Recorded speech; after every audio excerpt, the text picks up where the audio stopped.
What were the two? Love your neighbor as yourself and love God more than anything. Absolutely, son. Thank you. We need to remember that, because if we love our neighbor as ourselves, we're going to fulfill the last half of those 10. And if we love our God more than anything, we're going to fulfill the first 5. So let's just concentrate on those and let those dwell in our heart. He said, in the last times, I'm going to write my laws in their hearts. So that's why I want you to meditate on that. Let's get right into this lesson. We started a lesson, when was it? It was on the 6th of 8th, and I believe, what was it?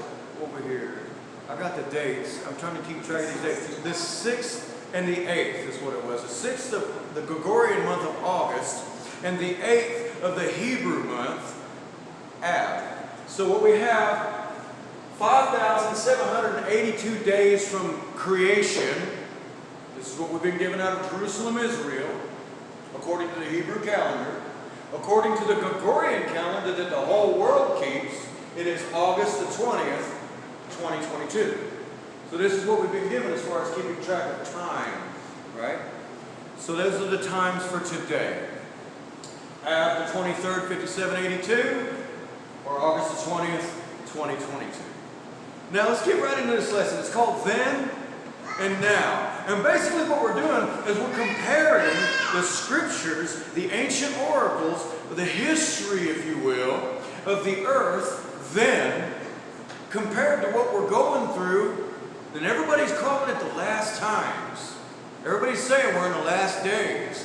So I think it's imperative that we look into the scriptures and we see that we let the Lord minister to our hearts and show us where we're at in this period of time. Because there's a generation of people that will not pass until the Lord returns.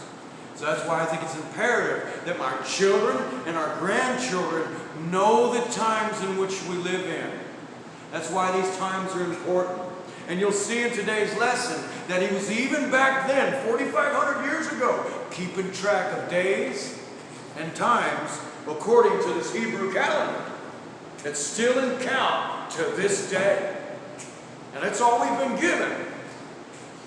But whenever he said, now is the time of the Gentile, what did he do? He gave us a Gentile translation so that we can understand what he's saying to us. That's why we know. Because he says in Matthew, you observe what comes out of the seat of Moses. What's the seat of Moses? That's right. So that's where we get our basic doctrine from our King and our God, Jesus Christ. These are his words, and they're in red. So that means we really need to give ear, you know.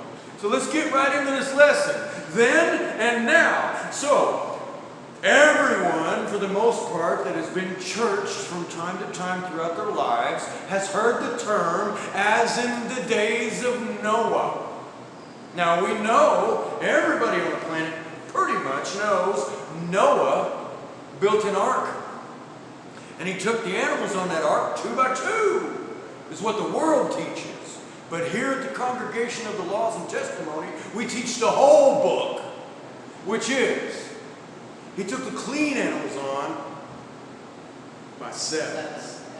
Because he was going to be on that ark for a whole year. And he needed food for him and 7 other people. Right? So let's get right into this. Let's pick up where I just left off. It's so interesting. This man went from a shipbuilder to a zookeeper and a mariner. Top that one as far as career changes. You know?